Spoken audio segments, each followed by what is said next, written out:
अस्सलामुअलैकुम। अल्लाह ताला आप सबकी परेशानी को दूर करे। एक घमंडी राजकुमारी की शादी एक भिखारी से हो गई। बिस्मिल्लाहिर्रहमानिर्रहीम। दोस्तों, एक बादशाह था जिसकी एक बहुत खूबसूरत बेटी थी। वो लड़की अपनी खूबसूरती और दौलत की वजह से बहुत घमंडी हो गई थी। कहीं से भी उसकी शादी के लिए रिश्ता आता तो वो उसे ठुकरा देती थी और उसका खूब मजाक बनाती थी। एक दिन बादशाह ने बहुत बड़ी दावत रखी और उसमें शहजादी से शादी करने वाले तमाम शहजादों को बुलाया। सब लोग अपने अपने मर्तब के हिसाब से कुर्सियों पर बैठ गए। फिर शहजादी इस दावत में कई चीज़ों के साथ बहुत घमंडी अंदाज में आई और वो जिस भी शहजादे के पास से गुजरती तो वो उसे बहुत नीची नज़रों से देखती। फिर वो एक शहजादे के पास पहुंची जो बहुत ज़्यादा मोटा था, तो शहजादी ने उसका मजाक उड़ाते हुए अपनी कनीज़ से कहा कि देखो, ये तो आटे का बोरा है। जब दूसरे शहजादे के पास पहुंची तो कहा कि ये तो कोई खंबा है, और जब तीसरे शहजादे के पास गई तो कहा ये तो सफ़ेद चूहा है। इसी तरह शहजादी हर शहजादे की बेइज्जती करती रही, लेकिन एक शहजादे को देखकर उसे बहुत हंसी आई क्योंकि उसने दाढ़ी रखी हुई थी। शहजादी ने उसका मजाक उड़ाते हुए कहा कि ज़रा देखो तो इसने कैसे अपने चेहरे पर घास फूस उगा रखा है। बादशाह ने जब ये देखा कि कैसी मेरी बेटी मेहमानों का मजाक उड़ा रही है तो बादशाह को बहुत गुस्सा आया और उसने ये बड़े दरबार में ऐलान कर दिया कि शहजादे पसंद कर या ना कर, लेकिन मैं इसकी शादी किसी गरीब फ़कीर से करवाऊंगा।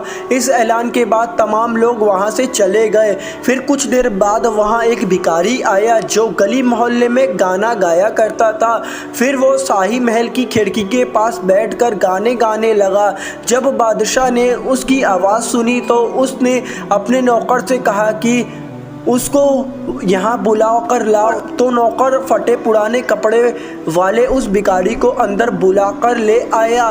फिर उस भिखारी ने शहजादी के सामने बहुत अच्छा एक गाना गाया और फिर बादशाह से इनाम मांगा। तो बादशाह ने कहा, तुमने बहुत अच्छा गाना गाया है, मैं तुम्हें बहुत अच्छा इनाम दूंगा, मैं अपनी बेटी की शादी तुमसे करवाऊंगा। शहजादी ने जब ये सुना तो वो हैरान रह गई। उसने बहुत ज़्यादा ड्रामा किया, लेकिन बादशाह ने उसकी एक न सुनी। बादशाह ने उसे डांटते हुए कहा कि मैंने मेहमानों के सामने ये वादा किया था कि मैं तुम्हारी शादी किसी भिखारी से करवाऊंगा। अब मैं वो कसम पूरी कर रहा हूँ। उसके बाद बादशाह ने उन दोनों का निकाह भी करवा दिया और कहा कि अब तुम अपने शौहर के साथ जाने की तैयारी कर लो। शहजादी रोती पिटती उस भिखारी के साथ गई। रास्ते में वो एक शिकारगाह के पास गुजरी। वो शिकारगाह बहुत बड़ी थी। तो शहजादी ने भिखारी से पूछा कि ये शिकारगाह किसकी है। तो भिखारी ने कहा कि मैंने सुना ही कि तुमने एक दाढ़ी वाले का मजाक उड़ाया था। ये शिकारगाह उसी दाढ़ी वाले की है। अगर तुम उस दाढ़ी वाले से शादी कर लेती तो ये शिकारगाह तुम्हारी होती। इसके बाद वो एक बड़े से बाग में पहुंची। ये बाग देखकर शहजादी ने पूछा कि ये बाग किसका है। तो भिखारी ने कहा कि ये बाग भी उसी दाढ़ी वाले का है। फिर वो एक बड़ी अजीमो शान शहर में दाखिल हुए। इतना बड़ा और खूबसूरत शहर देखकर शहजादी हैरान हो गई। उसने पूछा कि इस शहर का मालिक कौन है। तो भिखारी ने कहा कि ये शहर दाढ़ी वाले का मुल्क में आता है। अगर तुम उससे शादी कर लेती तो ये सब तुम्हारा होता। शहजादी ने अफसोस करते हुए कहा कि मैंने बहुत बड़ी गलती कर दी, काश मैं उससे शादी कर लेती। तो भिखारी ने नाराज़ होते हुए कहा कि मुझे उससे कोई मतलब नहीं, मगर तुम मेरे होते हुए किसी दूसरे मर्द की बात क्यों कर रही हो? क्या मुझ में कोई कमी है? इसके बाद वो एक छोटी सी झोपड़ी के पास पहुंची। जो शहजादी ने कहा कि कैसी बेकार और छोटी सी झोपड़ी है। तो भिखारी बोला, ये मेरा घर है और यही वो जगह है जहां हमें ज़िंदगी गुजारनी है। तो शहजादी बोली कि तुम्हारा नौकर कहाँ है। तो भिखारी बोला कि हमें नौकरों से क्या काम, तुम हर काम कर सकती हो, चलो अब तुम आग जलाओ और मेरे लिए खाना बनाओ, मैं बहुत थक चुका हूँ। लेकिन शहजादी को खाना पकाना नहीं आता था, तो भिखारी उसकी मदद की।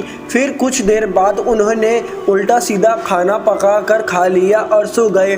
दूसरे दिन उसे भिखारी ने जगाया और घर का काम करने को कहा। शहजादी पूरा दिन काम करती रही और ऊपर से भिखारी की डांट भी सुनती रही। किसी तरह से उन्होंने कुछ दिन गुजार लिए। एक दिन भिखारी ने कहा कि मैंने जो कुछ कमाया था वो सब अब ख़त्म हो चुका है, अब कमाने की बारी तुम्हारी है। मैं तुम्हें लकड़ी लाकर देता हूँ, तुम उससे टोकरियाँ बुन लेना। ये कहकर वो जंगल में गया और टोकरी के लिए लकड़ी काट कर ले आया। शहजादी ने टोकरी बनानी शुरू कर दी। उसने पहले कभी इस तरह का मेहनत वाला काम नहीं किया था, इसलिए उसकी उंगलियां ज़ख्मी हो गई और उनमें से खून निकलने लगा।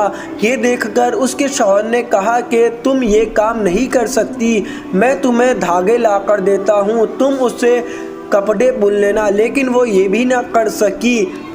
तो उसके शौहर ने कहा कि तुम तो मेरे बिल्कुल भी काम की नहीं हो, तुम तो कोई भी काम नहीं कर सकती, तुमसे शादी करके मैं बर्बाद हो गया। ठीक है, मैं कोशिश करता हूँ कि तुम्हारे लिए मैं मिट्टी के बर्तन ला दूँ, तुम उन्हें बाज़ार में जाकर बेच दिया करो। इस बात पे घमंडी शहजादी ने कहा कि जब मैं बाज़ार जाऊंगी तो मेरे मुल्क के लोग मुझे इस हाल में देख के मुझ पर बहुत हंसेंगे।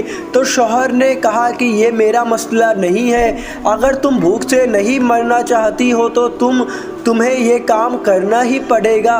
मिट्टी के बर्तन बेचने का काम बहुत अच्छा चल रहा था।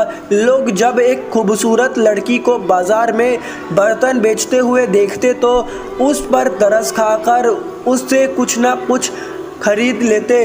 जब बर्तन बिक गए तो भिखारी ने और बर्तन लाकर दिए।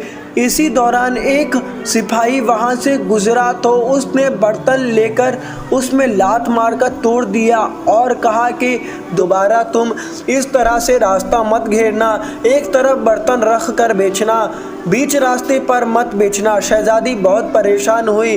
उसने सारा वाक़या घर आकर अपने शौहर से बताया। शौहर ने कहा कि तुम बिल्कुल पागल हो, तुमसे किसने कहा था कि तुम बर्तनों को बीच बाज़ार में रख कर बेचो, आखिर वहाँ से लोगों को निकलने में परेशानी होती होगी। मुझे लगता है कि तुम ये भी नहीं कर सकती, तुम्हारे बस का काम नहीं है। मैं शाही महल जाऊँगा, हो सकता है शायद तुम्हारे लायक कोई काम वहाँ मिल जाए। ये कहकर वो शाही महल के लिए रवाना हो गया। शाम को वो वापस आकर कहा कि तुम्हारे लिए शाही महल में मददगार बावर्ची की जगह मिल गई है, अब कम से कम हमें पेट भर के खाना तो मिल ही जाएगा। इस तरह वो घमंडी शहजादी एक मददगार बावर्ची बन गई। वो रोज़ सुबह से शाम तक बावर्ची खाने में रहती और रात को बचा हुआ खाना अपने घर ले आती। इस तरह दोनों मियाँ बीवी का गुजारा होने लगा। महल में आए हुए उसे कुछ ही दिन गुजरा था कि उसने सुना कि महल में कोई शाही प्रोग्राम है। जब मेहमान आने शुरू हुए तो शहजादी बावर्ची खाने की खिड़की से उन्हें देखने लगी।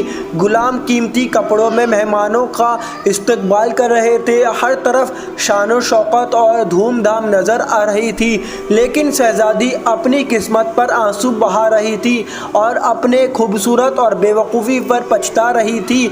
उसी दौरान वहाँ कुछ कनीज़ें आईं जिन्होंने शहजादी को लजीज खाने दिए। शहजादी ने उस खाने को टोकरी में रख लिए और घर की तरफ चल दी।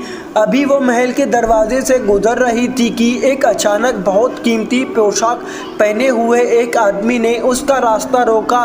शहजादी ने जब उसकी तरफ देखा तो ये वही दाढ़ी वाला बादशाह था जिसका उसने मजाक उड़ाया था। वो खौफ से कांपने लगी। बादशाह उसे लेकर महल में पहुंचा। इतने सारे लोगों को देखकर उसका अपने ऊपर काबू नहीं रहा और घबराहट में उसके हाथ से टोकरी गिर गई और उसमें से खाना निकलकर चारों तरफ बिखर गया। तमाम दरबारी हंसने लगे। शहजादी का उस वक्त हाल ऐसा था कि किसी तरह ज़मीन फट जाती और वो उसमें समा जाती। उसने झटके से अपना हाथ छुड़ाया लिया और भागना चाहती थी। फिर बादशाह ने उसे दोबारा पकड़ लिया और नरमी से बोले कि डरो मत, क्या तुम मुझे नहीं पहचानती हो? मैं वही भिखारी हूँ जो तुम्हारे साथ झोपड़ी में रहता था, और मैं वही सिपाही हूँ जिससे तुम्हारे बर्तन तोड़े थे। ये सब कुछ मैंने तुम्हारे लिए इसलिए किया क्योंकि मैं तुम्हें पसंद करता था और तुमसे शादी करना चाहता था। अब तुम्हारी घमंड का इलाज हो चुका है। मैं वही भिखारी हूँ जिसके साथ तुम रहा करती थी। अब तुम्हें अच्छा सबक मिल गया है। पिछली बातों को भूल जाओ और देखो, हमारी शादी की तैयारियां हो रही हैं। उसी वक्त कनीज़ें आईं और उसे अपने साथ ले गई। फिर शहज़ादी को नहलाकर उसे दुल्हन का लिबास पहनाया गया। फिर जब वो दोबारा वहाँ आई तो देखा कि उसके माँ बाप और तमाम दरबारी वहाँ मौजूद थे। लोगों ने उसे मुबारकबाद दी। उस वक्त शहज़ादी बिल्कुल बदल गई थी। उसका गुरूर, उसका घमंड सब ख़त्म हो चुका था। उसने ज़िंदगी गुजारने का ढंग सीख लिया था।